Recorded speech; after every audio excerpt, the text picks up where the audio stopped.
gente tiene una concepción muy errónea del riesgo. La mayor parte de los españoles son demasiado conservadores en la gestión de su dinero porque tienen un pavor absoluto por el riesgo, ¿no? Tú le dices a una persona no perder y dice ya está, mañana, pero no está batiendo la inflación. España era de los países en los cuales los bancos tardaban más, en general, en trasladar las subidas de tipos de interés de los bancos centrales al consumidor final. Pero eso es pura falta de educación financiera. Por mi efectivo en cuenta me deberían estar remunerando algo. Si la gente supiera eso, los bancos tradicionales no se podrían permitir el lujo de no trasladar la subida de tipos a los clientes. Lo hacen porque pueden, y pueden porque la gente no se lo reclama. ¿Qué otros problemas ves que hay a nivel financiero que digas, pues a lo mejor la gente toma muy malas decisiones haciendo esta operación? Creen que la inversión es algo con lo que tienen que hacerse ricos de la noche a la mañana, que se lo toman de una manera un poco casino. Imagínate que estás por la calle, entonces te pregunta, oye Clarisa, ¿por dónde puedo empezar para mejorar mi situación financiera? ¿Qué le dirías a esa persona? Yo, cuando mis amigos se me acercan y me hacen una pregunta similar a esa, lo que suelo responderles siempre es: imaginemos una persona que nos está viendo ahora mismo. ¿Qué preguntas podría hacerse esa persona si quiere hacer la cartera de inversión perfecta? Puedes ignorar activos que ya tienes para conseguir un dinero que te permita invertir más, o invertir directamente en productos apalancados. Entonces este apalancamiento te va a permitir multiplicar el efecto de tu inversión, te va a permitir ganar dinero más rápido. Y luego, además de eso, también hay productos de inversión alternativa y que son realmente muy rentables. El activo más rentable en el largo plazo es... Hola, muy buenas a todos. Bienvenidos a un nuevo episodio de este podcast. Tenemos el placer de estar aquí en las oficinas de MyInvestor con Clarisa Sekulic, que es la directora de Educación Financiera de MyInvestor. Muy buenas, Clarisa, ¿cómo estás? Hola, ¿qué tal? Bueno, pues hoy, chicos, tenemos un reto muy especial y es que vamos a intentar exprimir el conocimiento de Clarisa y vamos a intentar condensar en una hora todo el conocimiento que necesita una persona para tomar buenas decisiones financieras. ¿Aceptas el reto, Clarisa? Claro que sí, vamos con ello. Muy bien, pues vamos a empezar desde lo más básico, preguntas así más generales, a lo más concreto o consejos más avanzados que puede tomar la gente para tomar mejores decisiones a nivel de finanzas e inversiones. Me gustaría empezar por el principio, entonces, preguntándote qué es la educación financiera y por qué es tan importante, Clarisa. Pues la educación financiera es el conjunto de conocimientos que tiene que tener una persona para poder gestionar sus ahorros. Lo primero es ser consciente de la importancia del ahorro, pero luego, una vez hemos ahorrado, pues tenemos que disponer de una serie de conocimientos para saber qué hacer con ese dinero para poder hacerlo crecer y hacer una gestión óptima, ¿no?, de ese dinero que hemos ahorrado. Vale, ¿y cuál crees que es el mayor error a nivel financiero que comete la gente y cómo se podría solucionar ese error? Pues mira, precisamente, ya que hablamos de educación financiera, yo creo que el principal error de muchos españoles es que no tienen educación financiera. Entonces, como no tienen educación financiera, delegan al 100% la gestión de su dinero en otras personas. Y muchas veces pues carecen del criterio suficiente para saber si esas personas están gestionando su dinero de la forma adecuada, le están recomendando los productos que realmente necesitan, si esos productos son realmente buenos, ¿vale?, de modo que están rentabilizando sus ahorros como deben. Entonces, toda esta delegación de responsabilidades la hacen porque en el fondo ellos no saben nada de qué es lo que tienen que hacer con su dinero. Entonces, ese es un error muy importante, porque incluso aunque recurramos a un asesor financiero, que los hay y son buenos, siempre debemos tener al menos pues unos cuantos conocimientos básicos para saber un poco, qué es lo que podemos exigirle tanto a los productos financieros en los que invertimos como a esa persona que nos los está recomendando, si es que queremos recurrir a un asesor. Luego ya, si somos capaces de reunir unos conocimientos un poquito más potentes, pues ya podemos incluso gestionar nosotros nuestra propia cartera. Vale, sí, totalmente. O sea, yo pienso que al final es un tema también de responsabilidad individual y de que aunque vayas a alegar cualquier aspecto, yo incluso lo llevo también a lo que sería la sanidad incluso, ¿no? Que tienes que tener un mínimo de conocimiento, pues cómo funciona tu cuerpo, cómo funcionan las inversiones y luego pues en base a ese mínimo que te tienes, pues intentar rodearte de alguien que te empuje y obviamente que sea experto en la materia, ¿no? Y estoy totalmente de acuerdo contigo en este ámbito. Y también es cierto que quizá, ¿no?, la gente lo que solía hacer era pues dejarse aconsejar por el banco tradicional que al final tienen que entender pues que el tío del banco es un comercial normalmente. Claro, conflicto de intereses, clarísimo. Y lo que quiere es que tú contrates productos con mayores comisiones para llevarse más margen, pero no está buscando lo mejor para ti a nivel financiero. Y bueno, esto por suerte ahora está cambiando, cada vez hay más información disponible. Luego veremos también pues cómo se puede formar la gente en este sentido. Y también pues gracias a bancos como vosotros, que al final pues tenéis productos de diferentes gestoras, ¿no? Arquitectura abierta y demás. Pero sí, el problema de educación financiera está claro que lo tenemos ahí. Entonces, por eso también hacemos este podcast, esperemos que os ayude en este sentido. Aparte de la educación financiera, ¿qué otros problemas ves que hay a nivel financiero? Que digas, pues a lo mejor la gente toma muy malas decisiones haciendo esta operación o pues la gente tiene, precisamente a raíz de esa falta de educación financiera, la gente tiene una concepción muy errónea del riesgo. Entonces, la mayor parte de los españoles son demasiado conservadores en la gestión de su dinero porque tienen un pavor absoluto por el riesgo, ¿no? De ahí el éxito de productos como los fondos garantizados, que son productos pues, con una cascada de comisiones brutal, muy poco rentables, ilíquidos, pero que triunfan mucho porque la gente pues, tiene absoluto aversión al riesgo, ¿no? ¿Puedes explicar, perdón, Clarisa, cómo funciona un fondo garantizado? Así pues bueno, un fondo garantizado es un fondo de inversión en el que la entidad gestora que gestiona ese producto te garantiza que no vas a perder el dinero que has invertido, ¿no? Te garantiza el principal. El principal es el dinero que inviertes cuando inviertes en un producto.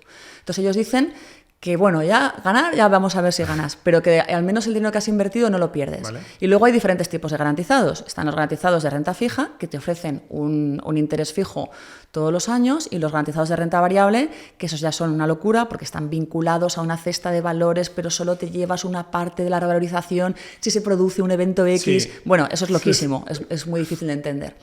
Entonces, normalmente incluso los de renta fija te están ofreciendo un interés bajísimo, que casi cualquier depósito o producto con un nivel de riesgo también muy similar te lo estaría proporcionando igual, ¿no? Entonces, al final son productos muy poco rentables, y lo son porque para poder ofrecerte esta garantía del capital necesitan incurrir en unos costes altos. Vale. Y además son productos lanzados por gestoras que aplican comisiones muy importantes. Porque saben que luego ese producto lo van a colocar sin ningún tipo de problema en la sucursal, porque como a la gente le pirran los productos que no tienen, con los que cree que no está arriesgando su dinero. Lo que quieren es no perder. Claro, entonces tú le dices a una persona no perder y dice ya está, mañana. Entonces, ¿qué pasa? Que esa persona no se da cuenta de que, vale, sí, el principal no lo ha puesto en riesgo, pero no está batiendo la inflación. Y cuando tú no estás batiendo la inflación, estás perdiendo dinero. Exacto. Y esto, que puede sonar muy elemental para algunos, para muchos otros no lo tienen en mente para nada. Volvemos otra vez a la falta de educación financiera, ¿no? Entonces, lo malo que tienen los garantizados es eso. Y otros productos que a lo mejor, pues sí, ¿no? Te ofrecen la garantía del principal, pero ¿a qué precio? Pues al precio de que no estás generando la rentabilidad suficiente, la rentabilidad mínima para batir la inflación, que debería ser el objetivo principal, imprescindible de todo punto, de cualquier ahorrador. Exacto. Y también existe un coste de oportunidad, ¿no? Que dices, vale, aquí quizá no pierdo dinero, o depende cómo vaya la inflación, pero tienes que pensar también qué estás dejando de ganar por invertir en este fondo garantizado. O lo que dice la gente, no, yo es que prefiero tener el dinero en la cuenta parado porque es más seguro. Ya, tío, pero es que a lo mejor con un producto de riesgo muy bajo puedes tener un 3, un 4%, y está mucho mejor que parado en la cuenta, y es igual de seguro. Bueno, y además eso que tú dices, que estoy absolutamente de acuerdo, es todavía más notorio en el ahorro a largo plazo. Porque yo puedo entender que si tú ahorras a 1 año, 2, 3 vista, el riesgo te tengas miedo, etcétera. Pero cuando tú ahorras a 20, 30 años vista para tu jubilación, es que tienes que asumir riesgo. No me gusta el riesgo. Asúmelo. Bueno, ahora es que el riesgo ahí es no asumir riesgo. Claro, o sea, es que el coste de oportunidad ahí, a ritmos del 8 o 10% anualizado que te puede dar la bolsa, que te metas en renta fija o que dejes tu dinero parado, es un coste de oportunidad estratosférico. O sea, cuanto más largo es el plazo de tu inversión, más deberías ser consciente de que el riesgo, o sea, no asumirlo es absolutamente subóptimo, como me acuerdo que me dijo una vez un gestor. Pues es muy subóptimo. Buena palabra esta. Sí. Entonces, vale, como errores, falta, o sea, al final a la gente le falta educación financiera, también no entienden bien el concepto de riesgo. ¿Otro error o otro concepto así que veas que la gente entiende muy mal y que no gestiona correctamente a nivel de finanzas?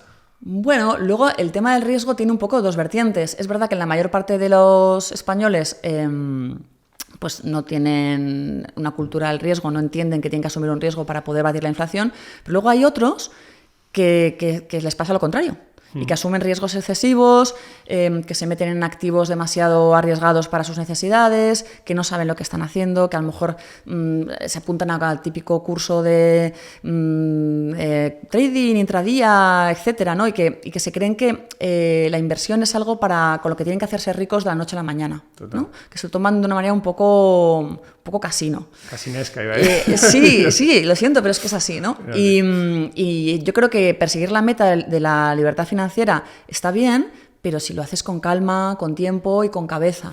Pero pretender vivir de tus inversiones dentro de 5 años, pues es que es una locura, ¿no? Entonces, esto no es la mayoría de la gente, pero sí que hay gente que tiene un poco esta visión de los mercados, un poco de me tienen que hacer rico ya, y yo creo que falta también esta noción de que la inversión es algo pausado, tranquilo, razonable, sensato, o como diría Warren Buffett, aburrido. Pues sí, tiene que ser aburrido, pero con el paso del tiempo merece la pena. Seguro.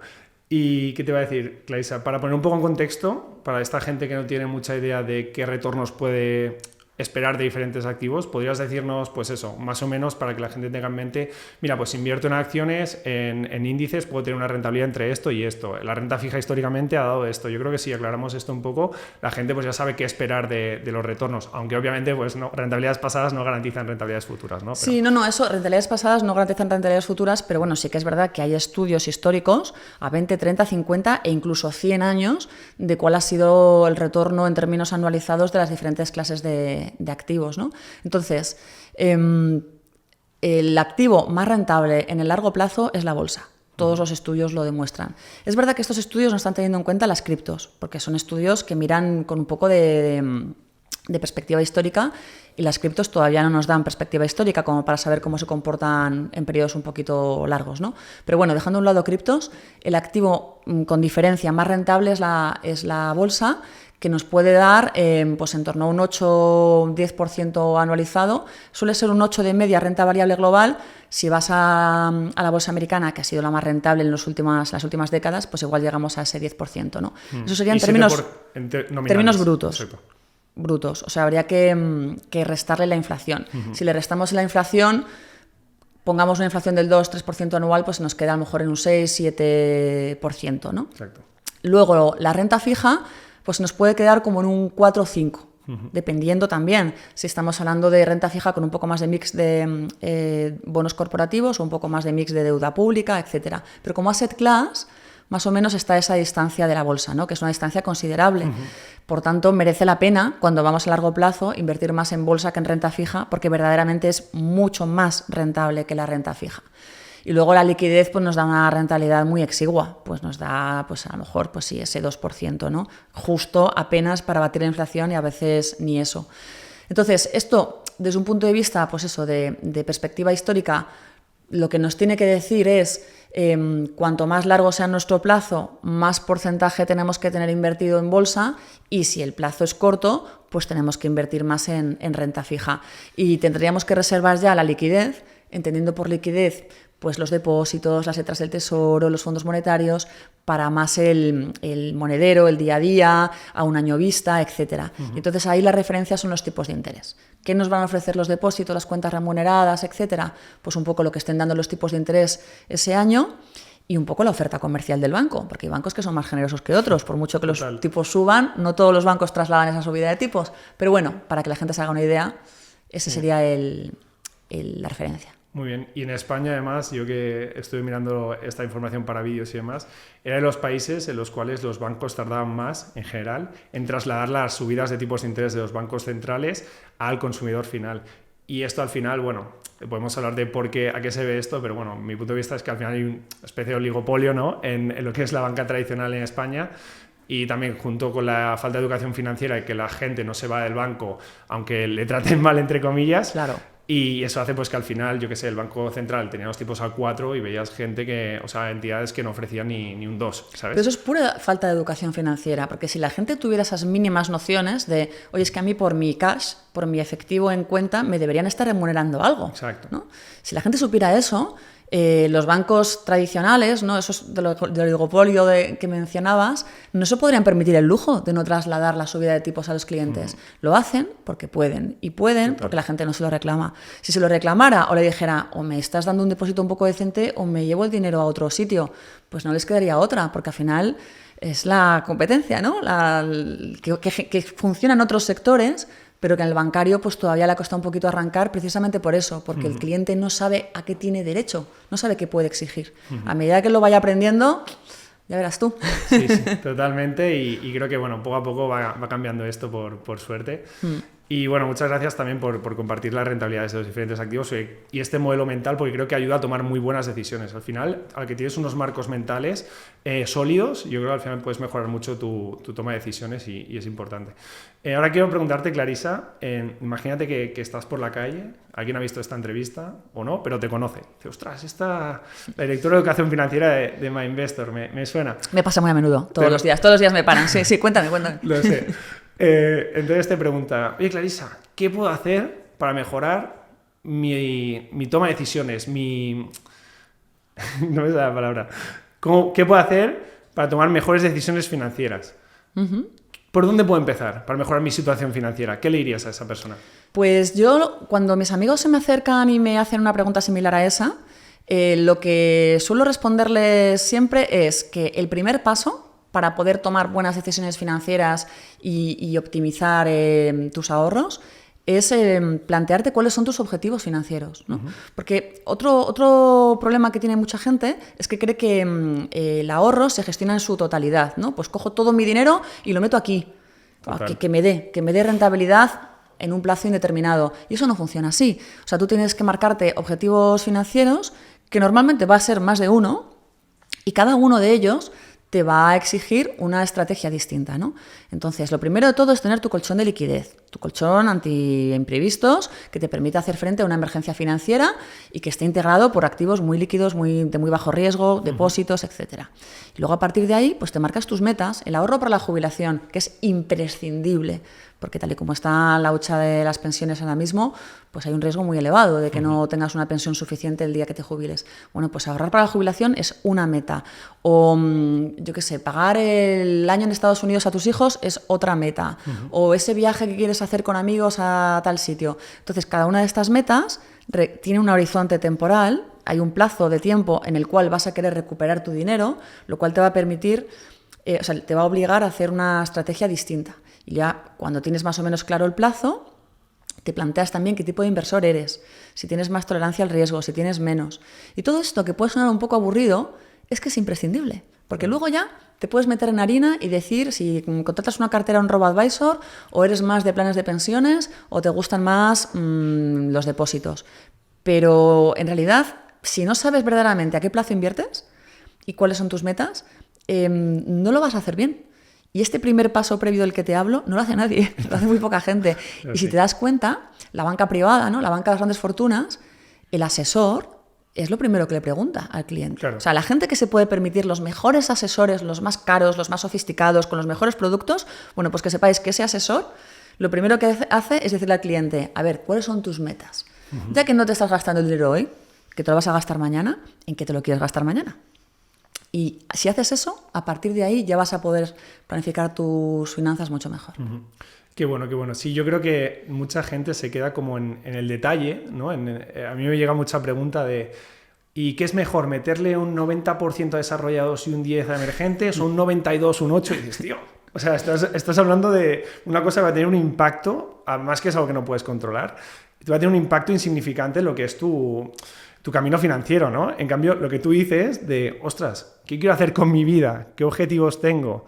¿Y cómo puedo estructurar? Pues al final mi cartera para conseguir esos objetivos va a tener un impacto increíble en lo que es tu vida. Y es eso, como que la gente invierte tiempo en lo segundo, pero no en lo primero. Entonces, aquí animamos a que reflexionéis todos un poco cuáles son vuestros objetivos y en base a eso, pues que planifiquéis un poco en qué productos invertir y demás. Que luego haremos un juego de avatares, si te parece. Vale. Definiendo un poco, pues eso, diferentes avatares, qué objetivos pueden tener y cómo podríamos invertir eso. Venga, genial. Así que estad atentos que luego vamos con ello. Pero bueno, otro de los objetivos principales de la gente, y yo creo que uno de los mayores problemas de España, es el tema de la vivienda. Entonces siempre hay mucho debate en este tema, porque al final, bueno, supone un porcentaje de la renta disponible muy alta de la población, lo que tienes que destinar a vivienda. Entonces mi pregunta aquí es, la tía pregunta que se hace mucha gente, ¿qué sale más a cuenta?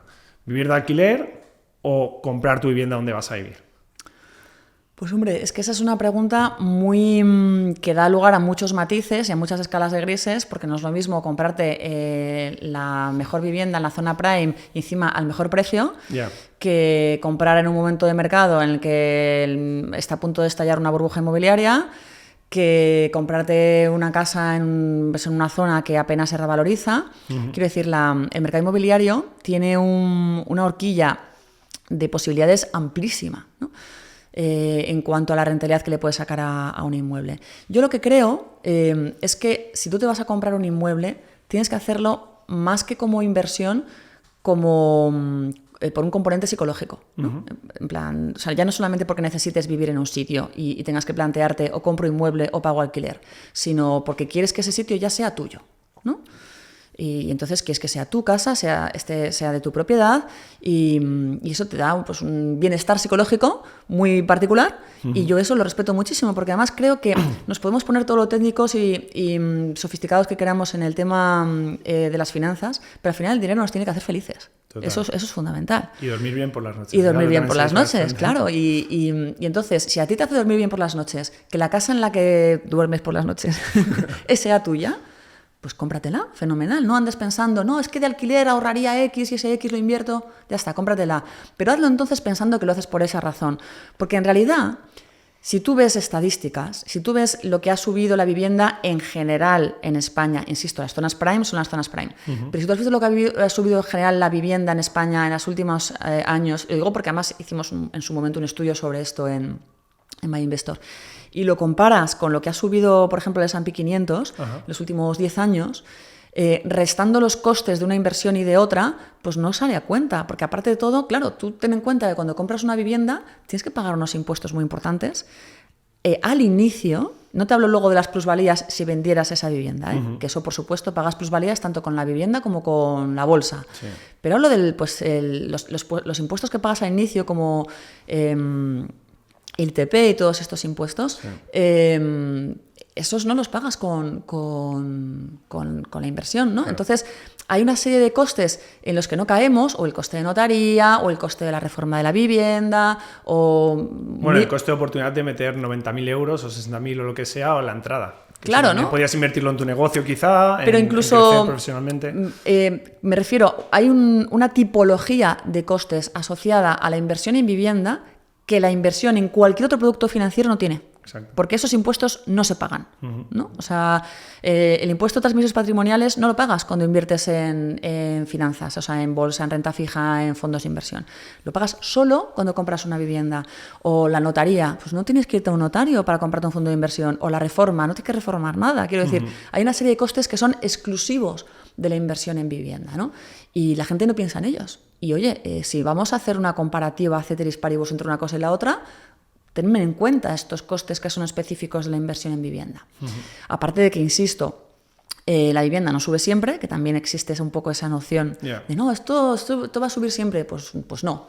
Yo tengo amigos que compraron en 2006 y todavía se están acordando de la mala decisión que tomaron. Y eso que ya desde entonces, más o menos, la vivienda, sobre todo en Madrid, pues en según qué zonas ya se ha recuperado mucho, etcétera. Si miras el agregado, de hecho, creo que los precios en general en España están por encima de la burbuja. Claro, pero que estamos en 2025, ¿eh? Ojo, que están por encima de la burbuja un montón de tiempo más adelante. Total. Pero lo que ha subido el S&P 500 desde 2006, ahí voy, ¿no? Entonces, bueno, también es cierto que si tienes la suerte de haber comprado muy barato en una zona muy buena y demás, pues a lo mejor sí, tu casa se ha revalorizado mucho.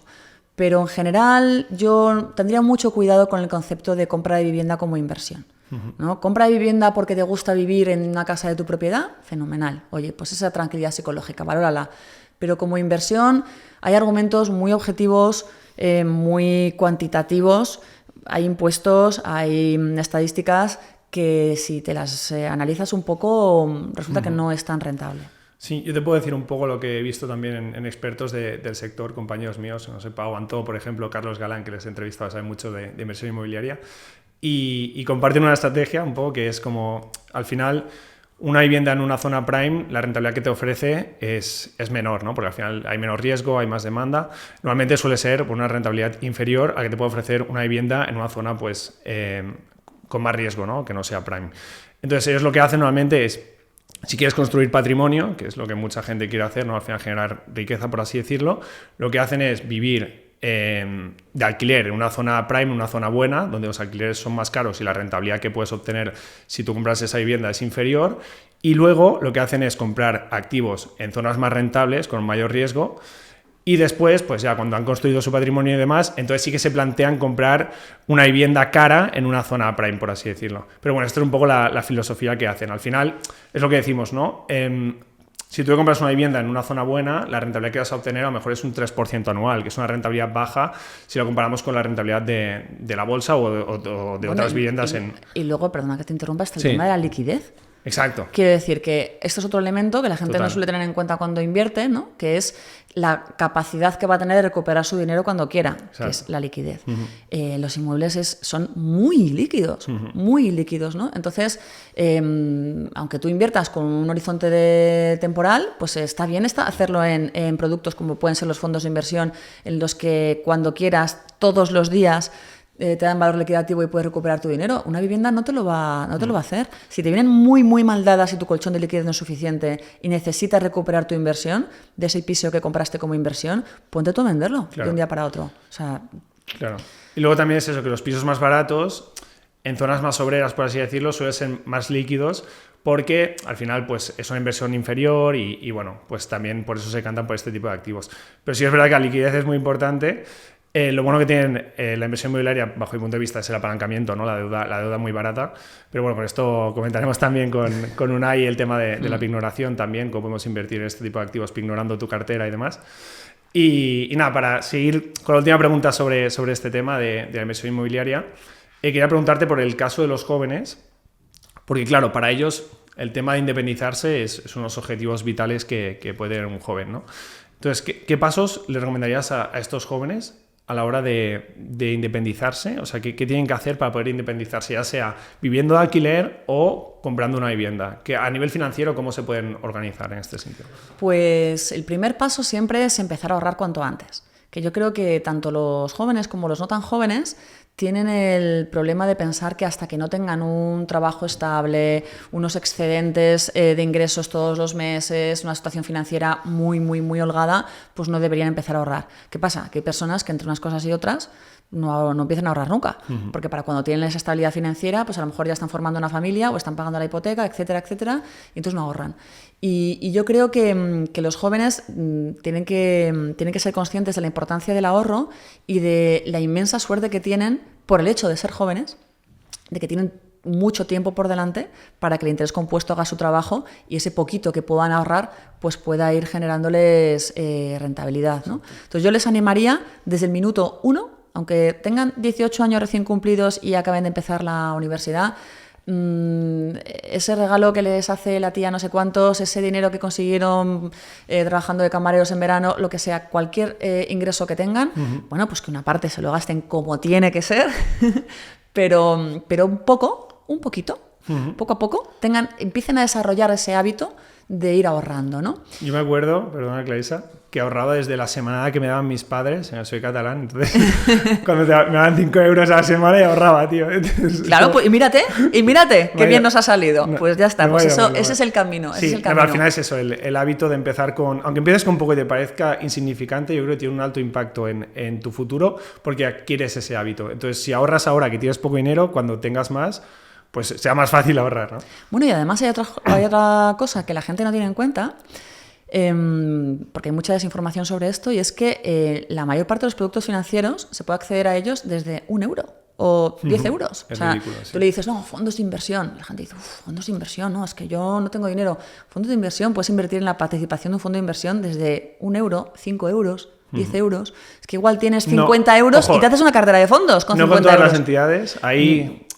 Hay que darle un poco las gracias a MyInvestor y yo la verdad que siempre lo digo, ¿no? Que tenemos mucha suerte de que haya players como vosotros y al final otras entidades que hayan hecho tan accesible la inversión, porque antes esto era insoñable. Bueno, nosotros al final lo que hacemos es que como distribuimos fondos de todo tipo de gestoras nacionales, internacionales, grandes, pequeñas, pues ponemos a disposición de nuestros clientes muchísimos fondos. Y entonces, claro, de toda esa inmensa variedad de fondos, pues hay muchos que la participación es mínima, ¿no? El precio de entrada es muy pequeño.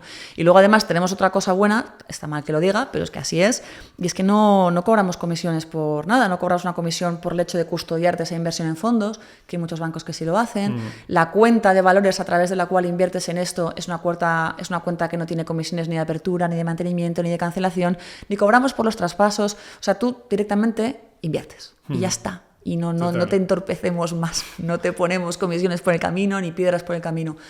Y por eso, volviendo al tema, los jóvenes, pues a poquitín que tengan, ya pueden empezar a invertir, y además es bueno porque eso va a ir en beneficios de su aprendizaje financiero. Pues igual se compran 4 o 5 fondos y ya empiezan a trastear y a comprobar y ven que unos suben, que otros no, empiezan un poco a desarrollar sus conocimientos y yo creo que es muy interesante porque ya cuando vayan teniendo un poquito más de ingresos, de capacidad de ahorro, pues ya como tienen esa expertise, aparte del dinero que hayan podido acumular, pues a lo mejor ya dicen, pues yo ya he comprobado cómo funciona un poco la cosa y ahora me doy cuenta de que aquí lo interesante es la bolsa, o me encanta el estilo value, o desde luego yo soy un claro cliente de una cartera RoboAdvisor, ya vienen un poquito más aprendidos, ¿no? Y ese es el camino, claro. Sí, o sea, al final es eso, volviendo un poco a recopilar el tema, un joven que se quiere independizar, lo primero que tiene que hacer es ahorrar cuanto antes, ¿no? Coger ese hábito. Yo también quizá te diría, si puedes, vive con tus padres, estira un poquito para que eso te permita ahorrar y luego pues poder tener más libertad a la hora de tomar decisiones si estás bien en casa. Buscar trabajo pronto también, ¿no? Que siempre viene bien, yo creo, y así te espabilas, que a veces pues se sale a la universidad muy tarde y no tienes experiencia y demás, pues ostras, si puedes empezar a trabajar antes, tendrás años de ventaja respecto al resto. No sé si se te ocurre algún consejo más. Y luego le recomendaría a los jóvenes lo mismo que le recomiendo a los no tan jóvenes, y es que tiene que haber una proporción adecuada entre tus ingresos y tus gastos, ¿no? Entonces, esto le pasa a los jóvenes y a los que no lo son. Pues a lo mejor los jóvenes quieren irse de vacaciones a no sé dónde, o quieren tener un iPhone, o quieren tener cosas que dices, bueno, si no si no estás haciendo ese trabajo de verano, si no tienes los ingresos que te lo permitan, pues claro, el poco dinero que te llega, si te lo vas a gastar en eso, estás haciendo una gestión, estás derrochando el dinero. Vale, que yo entiendo que cuando eres más joven también tienes una noción del carpe diem como mucho más acusada que luego ya que empiezas a decir, ostras, que viene el lobo. Pero es bueno, cuanto antes mejor, que vayas aprendiendo que tus gastos tienen que estar dimensionados a tus ingresos, y si no tienes un duro porque eres muy joven, porque estás estudiando, vale, fenomenal, pero entonces gasta menos. Lo siento, pero igual no puedes tener un iPhone, pues igual tienes que tener un móvil de otra marca que, si vierais el mío, quiero decir que es muy importante esa proporcionalidad entre lo que uno ingresa y lo que uno gasta, y ya no con los jóvenes, igual con 30, 40, 50 años, sí. También es una lección que a todos nos cuesta aprender, ¿no? Que a veces vivimos muy al día. Tenemos microgastos de los que no nos damos ni cuenta. O nos intentamos permitir lujos que dices, bueno, pues es que no deberías permitírtelo, y no pasa nada. Claro. Y no pasa nada, porque a lo mejor por comprarte ese modelo de coche o esa tele gigantesca o lo que sea, estás renunciando a un ahorro que en el futuro sí que te va a permitir algo que realmente te va a hacer feliz. Porque vas a poder pagar esa universidad a tu hijo que realmente te va a hacer muy feliz pagarle, o ese viaje estupendo con tu pareja que te va a aportar una auténtica felicidad, ¿no? Con lo cual, tenemos que hacer un poco una pensada de en qué nos estamos gastando el dinero, y si no nos haría más felices ahorrar un poquito, no ser tan cabeza loca, y luego ya el día de mañana sí gastarlo en algo que realmente nos aportase valor añadido. Claro, yo creo que la clave está ahí en saber qué te hace feliz, ¿no? En plan, si voy a gastar, porque a veces es muy fácil dejarse llevar por la corriente. Por ejemplo, ¿no? Yo estoy en Andorra, ostras, cochazo, Ferrari por ahí, Porsche, tal no sé qué, el coche más vendido es un Porsche, y dices, y yo no tengo un Porsche, ¿sabes? Ahora mismo. Después lo piensas y dices, a mí me gustan los coches. Quizá no me hace falta un Porsche, quizá, yo qué sé, estoy bien con un Renault, ahora me ha hecho cambiar, pero por el tema de la matrícula. Pero me refiero que lo importante ahí es pensar realmente qué te hace feliz. Si te hace feliz el Porsche, pero el Porsche de verdad, pues quizá te lo puedes comprar, ¿no? Cuando ya tienes un nivel alto a nivel económico. Pero no te dejes arrastrar por la masa y decir, ostras, es que todo el Porsche, todo el mundo tiene el iPhone, todo el mundo viaja 5 veces al año. Tío, te han metido un gol de marketing también hay muchas veces en el viaje. Parece que no puedes ser feliz si no viajas. Claro, y además cuando eres joven, que hablábamos antes de los jóvenes, cuando eres joven el dejarte influir por lo que tienen los demás es mucho más fácil, ¿no? Luego ya parece que no, pero deberíamos ir adquiriendo madurez e ir siguiendo y teniendo un poquito más de criterio propio, que no. En realidad, al final somos animales sociales también. En realidad tampoco. Y es así. Pero bueno, los jóvenes en ese sentido son más vulnerables, ¿no? Sí. A dejarse influir. Entonces yo animo un poco a tener más personalidad ahí y decir, mira, no. O sea, yo me gasto dinero en esto y en esto que me aporta mucho, pero en todo lo demás ahorro, porque lo que me va a aportar mucho es independizarme antes. Así que Total. una gestión verdaderamente inteligente del dinero. Vamos con el juego de roles, Clarisa, que hemos comentado antes. Te voy a decir diferentes avatares y vamos a intentar definir un poco cuáles serían los principales objetivos comunes que vemos en estos avatares y cómo podríamos planificarnos para conseguir esos objetivos, ¿vale? Entonces, por ejemplo, hemos hablado de los jóvenes. Empecemos con alguien joven entre 18 y 20 y pocos años. ¿Qué objetivos podría tener esa persona y cómo podríamos organizar ese dinero que va ahorrando o esa estructura para conseguir esos objetivos? Bueno, vamos a ver. Lo primero, y esto va a ser común a todos los segmentos de edad, es tener un colchón, ¿no? Un colchón de liquidez. Lo que pasa es que ese colchón de liquidez en una persona joven pues va a ser muchísimo más estrecho, porque al final, pues si vives con tus padres o si no tienes una familia a tu cargo, pues no es tan grave que te quedes sin ingresos, ¿no? Luego, a medida que tu economía doméstica sea una auténtica economía doméstica y vayas teniendo necesidades más importantes, entonces ese colchón de liquidez es más clave, ¿no? Que lo tengas bien dimensionado. Pero bueno, lo primero siempre es ese colchón de liquidez cuya anchura, cuyo volumen va a depender un poco, pues eso, de tu edad y de tus necesidades familiares.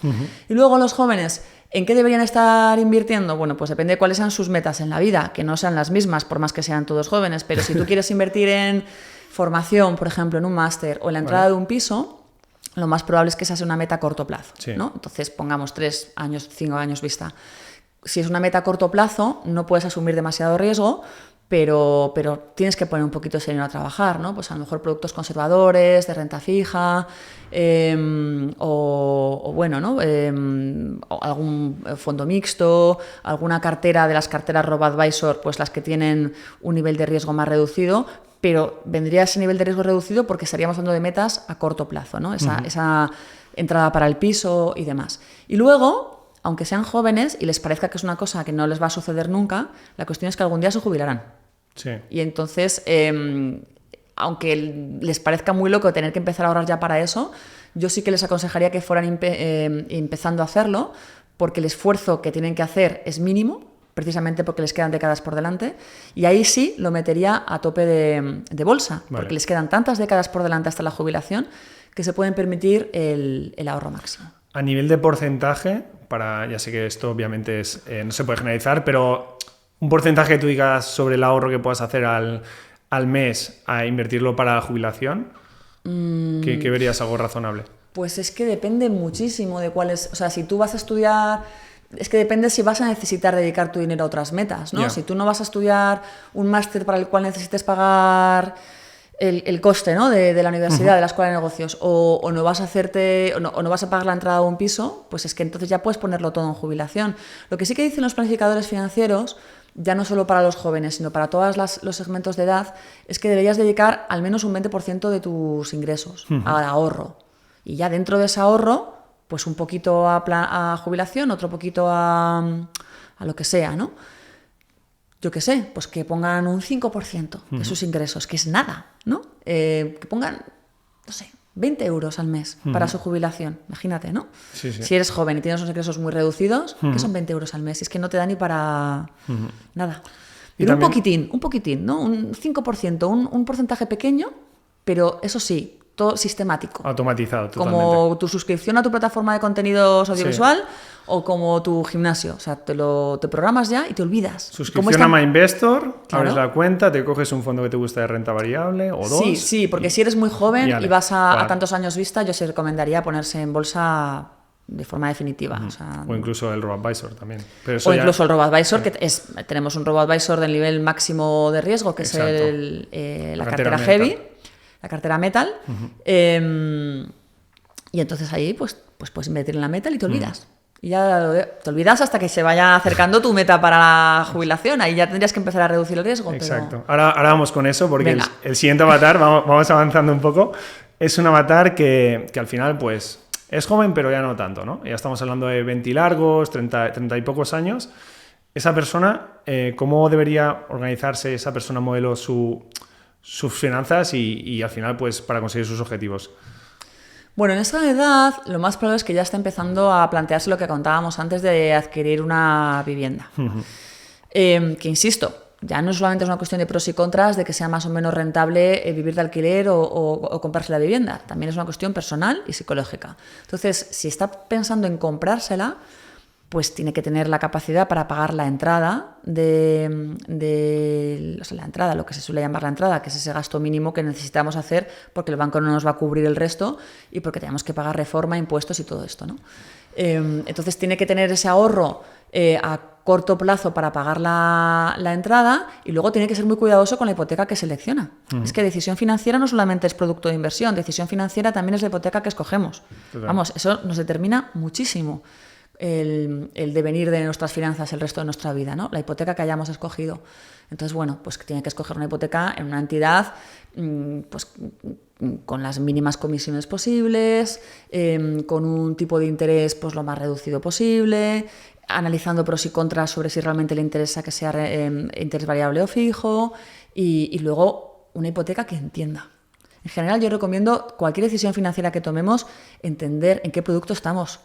O sea, una hipoteca sin letra pequeña, que sea transparente, que realmente una vez la vayamos a contratar sepamos qué dinero vamos a pagar en adelante todos los meses y por qué, y estemos de acuerdo y nos parezca que hayamos hecho un buen trato, ¿no? Y luego, por supuesto, nuestro ahorro para la jubilación tiene que continuar. Bueno, o sea, el colchón, ¿no? La jubilación, eso no falla. Sí, eso no falla. El colchón es imprescindible. Claro. ¿Por qué? Primero, pues por lo obvio, porque así podemos hacer frente a un imprevisto si se nos presenta. Y segundo, porque de ese modo no tocaremos nuestras inversiones si efectivamente se produce el imprevisto, ¿no? Claro. Porque si estás ahorrando para la jubilación y estás a tope de bolsa y de repente tienes un imprevisto y no habías preparado tu colchón de liquidez, pues igual tienes que ponerte a deshacer posiciones en bolsa y lo mismo lo estás haciendo en el peor momento. Sí. Con lo cual, la jubilación, o sea, el colchón de liquidez tiene que hacerse siempre y la jubilación, con cuanto más plazo lo hagamos, mejor, porque menos esfuerzo tendremos que hacer y más nos rentará, porque más riesgo podremos asumir. A todo esto, para la jubilación, ahora que estamos empezando en la anterior no te lo decía porque tus ingresos serán muy bajos y tu tipo marginal será muy reducido. Pero a esta edad que me estás planteando, que ya empiezas a tener un salario un poquito más importante, ya puede empezar a tener sentido plantearse el producto plan de pensiones, que es un producto que no me voy a meter en él porque es un poquito complicado, pero quedaros con la copla de que tiene una ventaja súper importante desde un punto de vista de fiscalidad y que esa ventaja es muy jugosa cuando ganas bastante dinero a tiempo presente, porque luego cuando tengas que pagar impuestos lo harás en el futuro una vez estás jubilado, que se supone que ganas menos. Entonces, cuanto más ganes hoy y menos mañana, más eficiente es la fiscalidad de ese producto, del plan de pensiones. Incluso para los autónomos también pueden planificarse un poco. Si has tenido un año de muchas ganancias, ese año aprovechar que vas a tributar más y aportar más a planes de pensiones, y luego cuando tengas un año flojo después de los 10 años y cuando puedes empezar a retirar tus inversiones en planes de pensiones, ahí jugar y quizá pues incluso retirar a un tipo marginal más bajo. Claro, es que la fiscalidad es algo que no tenemos nunca en cuenta. A mí siempre me preguntan, cuando me preguntan por cosas de productos o de finanzas, siempre me preguntan por rentabilidad. Y es como, sí, la rentabilidad te puede hablar de rentabilidad, pero la fiscalidad va a condicionar mucho la rentabilidad final que estás pagando. Entonces hay que tenerlo en cuenta, sí. Vale, pasamos ya al penúltimo avatar. Una persona adulta, 40 y algo años, que quizá ya tiene hijos o bueno, está en edad de tener una familia. ¿Qué objetivos puede tener normalmente y cómo organizarse financieramente para esos objetivos? Bueno, a esas edades vamos a continuar un poco la estrategia que hemos hecho en el segmento anterior, pero yo creo que habría que redimensionar un poquito cada uno de los conceptos, ¿no? Yo creo que ese colchón de liquidez tiene que ser más abultado que nunca, porque si es un colchón anti imprevistos, yo creo que no hay nada que te genere más imprevistos que una familia. Claro, porque al final tú ya generas, dimensionas tu economía familiar, pues imagínate, sois dos, ¿no? Una pareja, pues para 2 sueldos. El hecho de perder uno de los 2 sueldos, de repente es un 50% menos de ingresos. Ya como se quedan en el paro los dos, ni te cuento. Hijos, la cantidad de imprevistos que te pueden generar los hijos es increíble. Para esa época de tu vida seguramente ya tengas coche. En fin, ya tienes como muchos gastos y una variabilidad en cuanto a cómo se pueden comportar esos gastos mucho mayor, ¿no? Con lo cual ese colchón tiene que estar bien nutrido. Ojo, ¿dónde se puede invertir el colchón este, Clarisa? El colchón tiene que estar siempre en activos de bajo riesgo, porque los podemos necesitar en cualquier momento. Y líquidos, ¿no? Lo que decíamos antes, esa capacidad que tiene un producto financiero para que lo recuperes cuando quieras. Tienen que ser activos, pues cuentas remuneradas, depósitos, fondos monetarios, que son los fondos de inversión de menos riesgo que existen. Son el equivalente a un depósito en fondo de inversión, eso es un fondo monetario. O carteras de fondos monetarios, ¿no? Que una selección de fondos monetarios, como nuestra cartera ahorro. Pues esos son, o letras del tesoro. Todos esos productos que son de muy bajo riesgo y muy alta liquidez son idóneos para nuestro colchón de liquidez. Luego, esta persona, ya de estas edades, pues tiene que seguir ahorrando por la jubilación, aunque igual tiene que empezar a plantearse que en vez de estar a tope de bolsa, debería empezar a equilibrar un poquito más con renta fija, ¿no? Porque ya poco a poco empieza a acercarse la edad de la jubilación y en vez de estar a 100% en bolsa, pues igual ya puede estar en un 60-40 o un 70-30, ¿no? 70 bolsa, 30 renta fija. Y luego, bueno, pues más allá de ahí, las diferentes metas financieras que tenga. Que quiere pagarle un año de Estados Unidos a sus hijos. Digo mucho lo del año en Estados Unidos porque es que yo le quiero pagar un año de Estados Unidos a mis hijos. Bien. Y además, como son 2, pues es que es ya... Es una pasta, ¿eh? Hay que planificarlo bien. Y entonces eso te organizas con tiempo. O si no, no puede llegar a... Tengo 16 años, mamá, ¿qué hacemos? O sea, ahí tengo que empezar a ahorrar con mucho tiempo. Exacto. Entonces, bueno, pues si tienes una familia, pues a lo mejor esta es una de las metas que tienes. Pues con tiempo te organizas y dices, bueno, ¿cuántos años falta para mandar a mis hijos fuera? Pues X, pues entonces... ya pues una cartera de fondos o un robo-advisor o bolsa o lo que sea, ¿no? Un poco también en función de tu propia tolerancia al riesgo y de tus conocimientos, ¿no? Y... O sea, al final tú lo que harías, o sea, son como pequeñas huchas, por así decirlo. Claro. Invertir en diferentes activos para cada una de las huchas. Claro. O sea, un objetivo, una hucha es la jubilación. Pues ahí, nuevamente, pues será un porcentaje elevado de renta variable. Otra hucha es el piso a corto plazo. Pues otra pequeña hucha en fondos con un riesgo bajo para este objetivo. Y así, ¿no? Hay que invertir siempre pensando en la razón por la que estamos invirtiendo. Totalmente. Es que eso es fundamental. Por eso te decía yo antes que uno de los principales errores que cometen las personas es que no se plantean esto antes de invertir. O sea, a mí cuando me preguntan como si les fuese a decir el producto. Sí. Dime el producto. Mételo ahí. ¿Dónde le meto? ¿Qué tengo que hacer? ¿Dónde le meto? ¿Qué tengo que hacer? Es que la mejor inversión es la que encaja contigo como un guante. Esa es la mejor inversión. La que se adapta a tus necesidades, que van a ser varias a lo largo del tiempo y para las cuales puedes ir ahorrando a la vez, porque una la vas a tener que satisfacer dentro de 3 años, otra dentro de 10 y otra dentro de 30 y tienes que ahorrar para todas ellas. Claro. Y cada uno te va a requerir una estrategia, porque si vas a tener que pagar ese año en Estados Unidos a tus hijos dentro de 3, no es lo mismo que tu jubilación dentro de 20. O sea, en el primer objetivo igual estás a tope de renta fija y en el segundo igual estás a tope de bolsa. Entonces hay que pensar en tus objetivos y cada uno te va a pedir una composición, una estrategia, un concepto distinto. Luego el producto plan de pensiones, por ejemplo, está pensado exclusivamente para la jubilación. Pues ya sabes que ese producto en concreto solo te va a servir para esa meta en concreto. Claro. Pero es que para esa meta en concreto está muy bien. Hay que diversificar un poco. ¿Sabes cuál es el problema de todo lo que hemos dicho, no? Que eso no vende. Al final, cuando alguien busca respuestas rápidas de qué es lo que... ¿Dónde tengo que meterle el dinero, Clarisa? Tú, como le digas lo del guante y le empieces a explicar los objetivos y tal, la mitad se te duerme. Pero yo creo que vale la pena hacer el esfuerzo y no buscar el objeto brillante, no buscar la nueva meme coin, no buscar el nuevo activo, ahora el uranio, ahora el oro, que es el que te va a solucionar todos los problemas, porque eso no existe. Es que es como con la comida, es como esta obsesión que hay ahora de no, hay que encontrar el superalimento. Y cuando encuentras el superalimento te tienes que poner a tope. No puedes comer otra cosa más que quinoa y brócoli. Y no comas más, solo quinoa y brócoli. No, o sea, hay que comer una cosa en el desayuno, otra distinta en la comida, otra distinta en la cena. Cuando salgas por ahí y te quieras dar un capricho, pues te puedes dar un capricho con otro tipo de alimentos distintos. Y hay que comer variado. Y hay que comer distinto si eres joven, que si eres un anciano, que si eres un niño. O sea, no hay una respuesta única, válida para todo. O sea, hay necesidades. Y si lo quieres hacer inteligente, como una persona realmente inteligente y capaz, tienes que satisfacer cada una de esas necesidades de la mejor manera posible. Ahí sí que estarás siendo listo y estarás siendo eficiente. Qué bueno. Me parece un muy buen consejo y vamos a acabar ya con este juego de los avatares. Nos falta el último avatar, que es a partir de los 60 años, quizá ya estamos pues eso, más cerca de la jubilación o jubilados. ¿Qué objetivos puede tener esa persona y cómo se puede estructurar financieramente?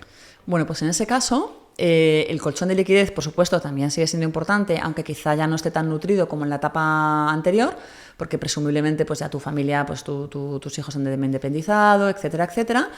Y ya lo que tienes que tener son inversiones conservadoras, porque tú ya lo que necesitas es disfrutar de tu dinero, complementar esa pensión del Estado que estás cobrando, que muy posiblemente pues, no te permite la pensión per se cubrir todos tus gastos, pues ahí ya necesitas, ahí es el momento de recoger los frutos, ¿no?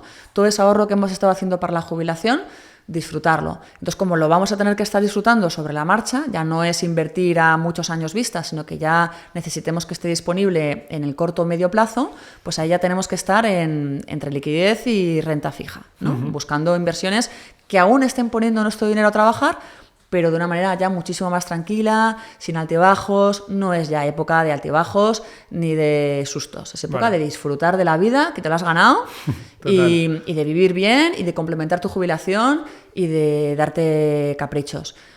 Una cosa que puedes tener en cuenta si quieres, que hay gente para la que esto es importante, es la herencia, ¿no? En plan, no, yo es que además también quiero planificar mi herencia y quiero dejar un dinero para mis herederos. Bueno, pues ahí ya la estrategia es otra, ¿no? Ahí ya puedes hacerlo a lo mejor a través de fondos de inversión, que tienen una característica en la que no voy a entrar, que se llama la plusvalía del muerto, que hace que, bueno, pues que sean eficientes como vehículo de herencia. Puedes asumir más riesgo, porque total, no eres tú el que va a reembolsar, ¿no? Van a ser tus herederos, lo que sea. Claro.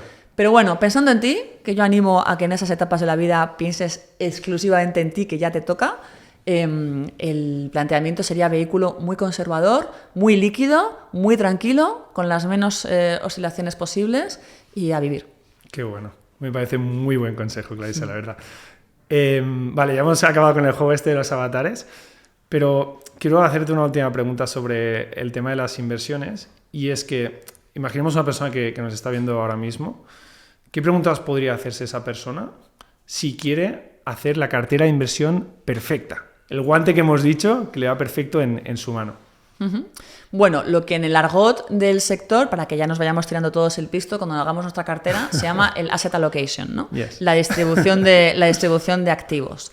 Pues bueno, al final, si tú quieres hacer la distribución de activos perfecta y quieres hacerla canalizándola en los productos perfectos para ti, lo primero, a riesgo de ser redundante, es lo que comentábamos antes de los objetivos, ¿no? Pensar en esa cartera en concreto, qué objetivo persigue, a qué plazo, ¿no? Entonces, cuanto más corto sea el plazo, menos riesgo tiene que tener tu cartera. Cuanto más largo sea el plazo, más riesgo tienes que asumir. Primero. Segundo, tienes que conocerte a ti mismo. Todos tenemos un nivel de tolerancia al riesgo que es distinto al de los demás. Entonces, tenemos que ser acordes con eso. Y tenemos que ser conscientes de que aunque sea muy eficiente invertir en bolsa, porque a lo mejor vamos a muy largo plazo o porque lo que sea, si nosotros no vamos a poder dormir tranquilos por la noche y a la mínima corrección de la bolsa vamos a querer vender, pues entonces mejor no invertir en bolsa o invertir menos. Porque nuestro nivel de tolerancia al riesgo es clave, porque ya no solamente porque durmamos bien, sino porque luego no vamos a tomar decisiones por el camino cuando nos entra el miedo, ¿no? O sea, tenemos que estar seguros y tranquilos con el nivel de riesgo que tiene nuestra cartera. Ojo, porque cuanta más cultura financiera tengamos, mayor será nuestra tolerancia al riesgo, seguramente, porque entenderemos que el riesgo es una herramienta. Claro, y sabes lo que estás haciendo, entiendes por qué la bolsa sube a largo plazo, etc. Efectivamente. Y luego ya, a partir de ahí, está también el nivel de complicación que podamos asumir, ¿no? Si tú no sabes nada de finanzas, se te hace todo bola, esto mismo de lo que estamos hablando de la distribución de activos, y dices, ostras, pues que yo ahora mismo, yo qué sé, pues siempre puedes ir a productos llave en mano como una cartera RoboAdvisor, que ahí haces un test. Y como resultado de ese test, pues se te dice, mira, esta cartera que te estamos diciendo en concreto es la idónea para ti, tiene el nivel de riesgo perfecto y ya la hemos creado nosotros, olvídate, ya tiene la distribución de activos perfecta, la selección de fondos perfecta y está hecha a tu medida, solo tienes que decir, sí, acepto, contratar y ya está, servicio llave en mano. O, si tienes más conocimientos, pues ya puedes decir, bueno, pues en vez de una cartera RoboAdvisor o además la cartera RoboAdvisor, pues voy a hacerme una pequeña selección de fondos de inversión que yo pues entiendo un poquito y ya me gusta un poquito, o a lo mejor me encanta el estilo value, creo mucho en él, me voy a invertir un poco en un fondo value, o me encantaría recibir unas rentitas todos los meses, o todos los trimestres, voy a invertir en un fondo de dividendos, allá un poco en función de tus conocimientos y de lo que tú quieras, ¿no? Pero jugando mucho a que el riesgo global, a que la exposición global que tengas, bolsa, renta fija, etcétera, sea la perfecta para tu meta financiera y para tu perfil como inversor. Muy bien. Y ahora ya yendo a un perfil de público quizá un poco más avanzado, que ya tiene su cartera bien estructurada, ha definido bien sus objetivos y demás, y luego esa gente pongamos que quiere generar más riqueza, ¿no? Que quiere al final pues obtener rentabilidades adicionales o al final pues construir un mayor patrimonio, ¿qué consejos avanzados podrías decirle a esa persona que quiere construir riqueza más rápidamente?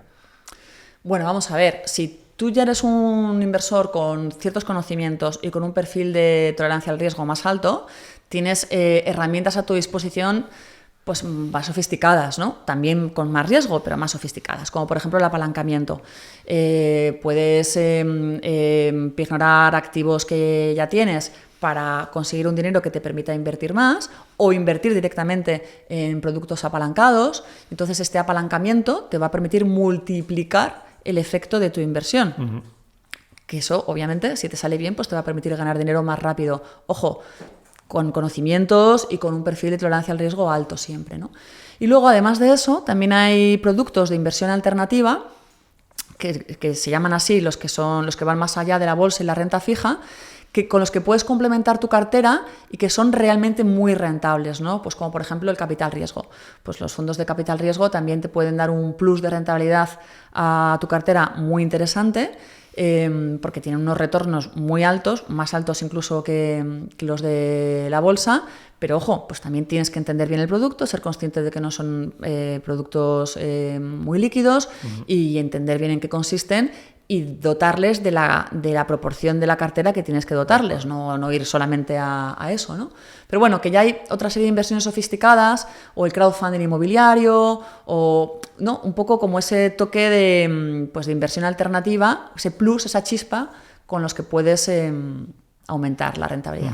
Que muchas de estas opciones también las tenéis en MyInvestor, y luego, por ejemplo, es eso, hablaremos con Unai, para el tema de la pignoración, de cómo puedes pignorar tus inversiones para apalancarte y así pues intentar obtener mayores rentabilidades, ¿no? Así que bueno, esto lo dejamos para otro vídeo. Sí. Nos faltan solo las preguntas rápidas. Hay que hacer una batería de preguntas rápidas. Venga. De alto valor para que podamos compartir con la audiencia. Entonces vamos con ello, Clarisa. La primera pregunta es: ¿quién ha sido tu mayor mentor o fuente de inspiración en el mundo de las finanzas e inversiones? Pues bueno, yo tengo bagaje como periodista, me he dedicado durante muchos años a la prensa económica y he tenido la suerte de tener grandes jefes y grandes compañeros de los que he aprendido un montón como periodista económica. Y así es como me he ido introduciendo yo en el mundo de las finanzas, ¿no? Gracias a esos jefes, a esos compañeros y a ese día a día, ¿no? De la profesión periodística, que al final, el momento que estás en los mercados desde dentro, y estás todos los días cubriendo la bolsa, cubriendo el comportamiento de los diferentes productos financieros, entrevistando a protagonistas de los mercados, ¿no? A los mejores gestores, a los banqueros, etcétera. Estás dentro, ¿no? Estás en la pomada, pues aprendes un montón. Y a mí eso me ha molado mucho la cabeza en cuanto a cómo funciona esto y a la importancia que tiene. ¿Algún nombre nos podrías decir? Mójate, va. Pues mira, yo tuve un jefe hace muchos años que se llamaba José María del Cano, que ya no se encuentra entre nosotros, lamentablemente, Pero le estoy muy agradecida porque fue el primer jefe que tuve que me empezó a hablar un poco así más de economía y de mundo financiero. Era súper exigente, pero aprendí muchísimo, muchísimo con él.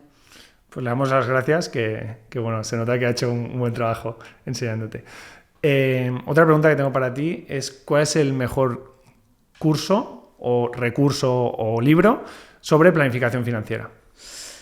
Bueno, hay de todo. Hay todo tipo de libros con diferentes grados de dificultad, como si dijéramos, pero yo recomiendo mucho un libro escrito por 2 compañeros de la casa, por Carlos Sasso y por Ana Antón, que se llama Invertir es fácil, y tiene una gran ventaja este libro, y es que es súper divulgativo, es muy ameno, y entonces es un manual que se lee del tirón.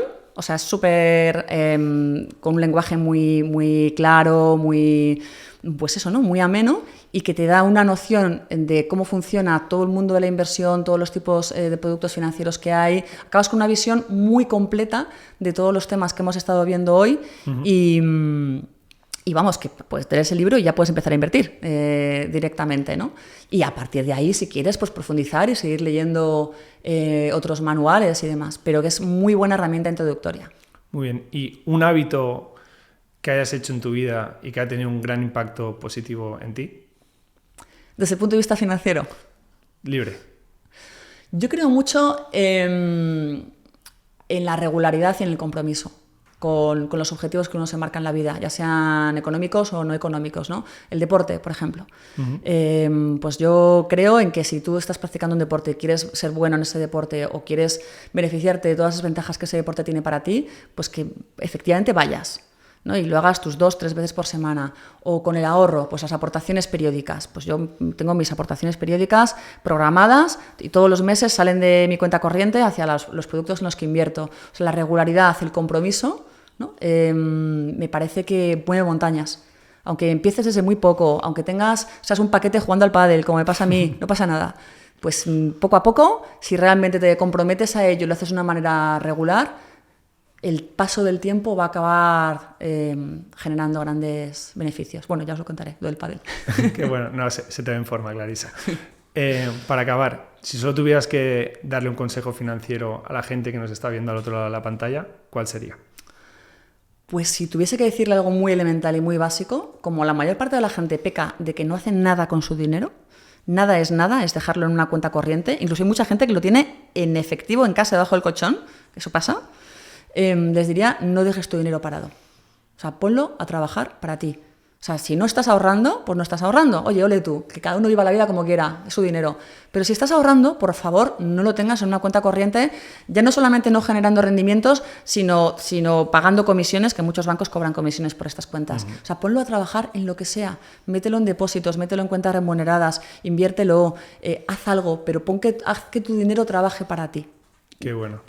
Pues con este consejo final nos quedamos. Compartimos por aquí abajo más información sobre MyInvestor por si queréis empezar a invertir con ellos. También otros productos que he analizado en el canal y que realmente pienso que son buenos y os pueden ayudar, aunque por supuesto no son recomendaciones de inversión, cada uno tiene que tomar sus propias decisiones.